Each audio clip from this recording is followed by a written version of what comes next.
اعوذ باللہ من الشیطان الرجیم بسم اللہ الرحمن الرحیم۔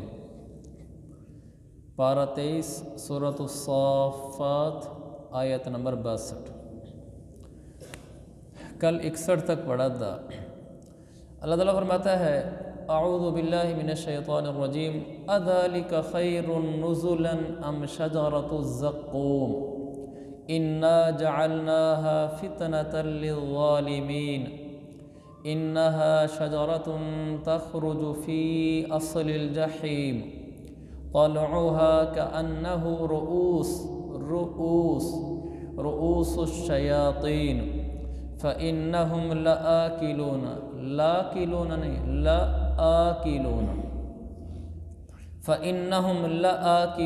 منها فمالئون منها البطون ثم إن لهم عليها لشوبا من حمیم ثم إن مرجعهم اگلا لفظ غور سے، یہ لا إلى الجحیم نہیں ہے، یہ لا إلى الجحیم ہے۔ یہ جو الف کے اوپر صفر لکھی ہوئی ہے اس کا مطلب ہے کہ الف پڑھنے میں زیرو ہے، یعنی الف نہیں پڑھنی۔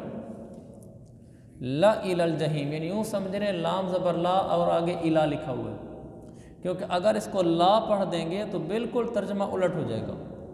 لام زبر لا اس کا مطلب ہوتا ہے ضرور، لام الف زبر لا اس کا مطلب ہوتا ہے بالکل نہیں۔ تو ایک چیز ضرور ہو اور ایک چیز بالکل نہ ہو تو بالکل الٹ ہوتے ہیں، اس لیے اس کو یوں پڑھیں گے لا إلى الجحیم، لا إلى الجحیم نہیں پڑھیں گے۔ انہم الفوا آباءہم ضالین فہم علی آثارہم یہرعون وَلَقَدْ ضَلَّ قَبْلَهُمْ أَكْثَرُ الْأَوَّلِينَ وَلَقَدْ أَرْسَلْنَا فِيهِمْ مُنذِرِينَ فَانظُرْ كَيْفَ كَانَ عَاقِبَةُ الْمُنذَرِينَ إِلَّا عِبَادَ اللَّهِ الْمُخْلَصِينَ۔ پیچھے ہے منذرین اور پھر ہے منذرین، ادھر ہی جہاں ہمارا درس ختم ہوا ابھی۔ وَلَقَدْ أَرْسَلْنَا فِيهِمْ مُنذِرِينَ، آگے فانظر کیف کان عاقبۃ المنذرین، اس میں بالکل زمین آسمان جیسا فرق ہے منذرین اور منذرین میں۔ اذالک خیر نزلا، پیچھے تذکرہ ہوا تھوڑا سا جنتیوں کا اور تھوڑا سا جہنمیوں کا، اور جنتیوں کی ابھی قریب میں ان کا تذکرہ گزرا کہ اللہ جنتیوں کی مہمان نوازی کرے گا، وہاں پیچھے پڑھا تھا ہم نے شرابیں ہوں گی وغیرہ ہوگا۔ تو اللہ نے فرمایا اذالک خیر نزلا، کیا یہ مہمانی بہتر ہے، یا ام شجرۃ الزقوم، یا زقوم کا درخت مہمانی کے طور پر دیا جانا بہتر ہے؟ خود بتاؤ۔ جہنمیوں کو کھلانے کے لیے زقوم کا درخت بھی کھلایا جائے گا، تو ایک طرف تو اللہ پیچھے جنتیوں کا فرما رہا ہے کہ شرابیں پئیں گے اور ان کے لیے موسیقی ہوگی، فواکہ ہر قسمی میوے ہوں گے اور تہ بتہ کیلے لگے ہوئے ہوں گے، سدر مخضود طلح منضود ظل ممدود ماء مسکوب۔ کیسے قرآن ترتیب سے چلتا ہے۔ اللہ فرماتا ہے بیری کا درخت ہوگا، کانٹے نہیں ہوں گے، کیلا ہوگا، تہ بتہ ہوگا، سایہ ہوگا، لمبا ہوگا، پانی ہوگا، بہتا ہوا ہوگا۔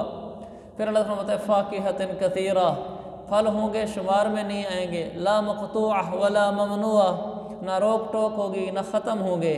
یہ جنتیوں کا تذکرہ کرتا ہے۔ پھر اللہ پوچھتا ہے اذالک خیر، میرے بندو تھوڑی عقل استعمال کرو، یہ بہتر ہے تمہیں ملے، ام شجرۃ الزقوم، یا یہ بہتر ہے کہ تمہیں ایک زقوم کا درخت کھلایا جائے جہنمیوں کو۔ زقوم کا درخت کیا ہے؟ اللہ کی شان قدرت، آگ میں بھی درخت اگے گا، یہ اللہ کی قدرت ہے۔ حالانکہ آگ تو درخت کو جلا دیتی ہے، درخت اور آگ کا کیا جوڑ ہے، لیکن اسی کو تو رب کہتے ہیں جو چاہے کر دے۔ زقوم کا درخت کیا ہے، اس کے بارے میں مختلف آراء ہیں۔ ایک یہ ہے کہ جو اکثر کہتے ہیں ہمارے اردو میں جس کو تھوہر کا درخت کہتے ہیں، موٹا سا اس کا پتا ہوتا ہے، اس پر بڑے بڑے کانٹے لگے ہوتے ہیں۔ یہ تھوہر کا درخت زقوم کے درخت کے مشابہ ہے، واضح بات ہے یہ وہ تو نہیں ہے جو جہنمیوں کو دیا جائے گا، جہنم کی تکلیف تو سوچی بھی نہیں جا سکتی۔ دنیا میں کچھ چیزیں ایسی ہیں جن سے جہنم کی تکلیفوں کا اندازہ لگایا جاتا ہے۔ جو جہنم میں سانپ ہوں گے یہ وہ نہیں ہوں گے جو دنیا میں ہیں، یہ سانپ تو اس کے مقابلے میں کچھ بھی نہیں ہے۔ جو جہنم میں آگ ہوگی وہ یہ نہیں ہوگی جو دنیا کی آگ ہے۔ جہنم کی آگ، اللہ کے نبی نے فرمایا نارکم جزء من 70 جزءا من نار جہنم، لوگو تمہاری آگ جہنم کی آگ سے 70 گنا کم ہے۔ یہی آگ ہی کم نہیں ہے، یہی آگ جب اس کا ٹمپریچر بہت زیادہ ہو جائے، اس میں جب انسان گرتا ہے تو منٹ میں پگھل کے مائع ہو جاتا ہے، لیکوڈ ہو جاتا ہے منٹ میں۔ جب فیکٹریوں میں جو آگ کے شعلے جل رہے ہوتے ہیں، ٹمپریچر بہت زیادہ ہوتا ہے، تو وہاں پر اگر انسان گر جائے تو ہڈی تو نام و نشان ہی نہیں ہوتا، وہ ایسے پانی کی طرح بہہ جاتا ہے۔ تو یہ والی آگ اس آگ سے 70 گنا کم ہے۔ اسی لیے حدیث میں تو غالباً نہیں ہے لیکن معروف ہے، اور کسی حد تک بات ٹھیک ہو سکتی ہے کہ اگر وہاں کا آدمی اس آگ میں آئے تو شاید اسے نیند آ جائے۔ اس آگ کا اندازہ نہیں لگایا جا سکتا۔ اسی طرح ان سانپوں کا بھی اندازہ نہیں لگایا جا سکتا، ان بچھوں کا بھی اندازہ نہیں لگایا جا سکتا۔ یہ بچھو اس کے مقابلے میں کیا ہیں، کوئی حیثیت ہی نہیں رکھتے۔ اور اللہ نے سانپ میں دہشت رکھی، یہ دہشت شیر میں بھی نہیں ہے، حالانکہ شیر زیادہ تکلیف دہ جانور ہے، سانپ اتنا تکلیف دہ جانور نہیں ہے۔ سانپ ڈس لیتا ہے اور کیا کرتا ہے، اور سانپ سے زہر سرایت کرتی آدمی کو نیند آتی ہے، اس سے مر جاتا ہے۔ لیکن شیر جس کو مارتا ہے، شیر تو بوٹی بوٹی کر دیتا ہے۔ شیر کے آگے کسی کو ڈال دو وہ تو ٹکڑے ٹکڑے کر دیتا ہے، لیکن شیر میں اللہ نے اتنی دہشت نہیں رکھی جو سانپ میں رکھی ہے۔ چڑیا گھر میں آپ جائیں تو شیر کو بچے دیکھ بھی رہے ہوتے ہیں، کھیل بھی رہے ہوتے ہیں، اور سانپ سے بڑے بڑے آدمی بھی دور کھڑے ہو کے دیکھ رہے ہوتے ہیں۔ حالانکہ سانپ نے کیا کرنا ہے آپ کو، شیر تو بوٹی بوٹی کر دے گا، لیکن اللہ کا نظام ہے کہ اس کی دہشت زیادہ ہے۔ اور ابھی مجھے کسی نے واٹس ایپ ایک تصویر بھیجی تھی، پورا بیڈ بنا ہوا تھا سانپوں کی تصویروں کا، یعنی اس نے بنایا ایسے تھا جیسے پورے بیڈ پر سانپ لیٹے ہوئے ہیں، تکیے بھی سانپوں کے، بیڈ بھی سانپوں کا۔ تو اس کے نیچے لکھا ہوا تھا کہ جب اس بیڈ پہ سونا گوارا نہیں ہے تو قبر کے اوپر ہم کیسے جرأت کر لیتے ہیں نافرمانی کے ساتھ۔ ایک تصویر بھیجی ہوئی تھی، میں اس کو کافی دیر دیکھتا رہا، میں نے کہا حقیقت یہی ہے۔ مجھے یاد رہا تو میں گروپ میں بھی وہ شیئر کر دوں گا انشاءاللہ۔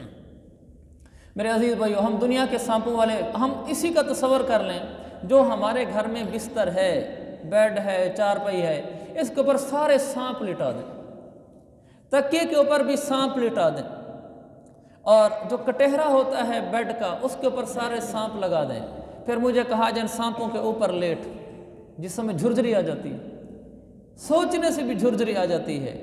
جب حقیقت میں قبر میں ایسے ہوگا پھر کیا ہوگا؟ یہ درس قرآن اسی لیے ہوتا ہے کہ ہم گناہوں کی زندگی سے باز آئیں، آخرت کی تیاری کریں۔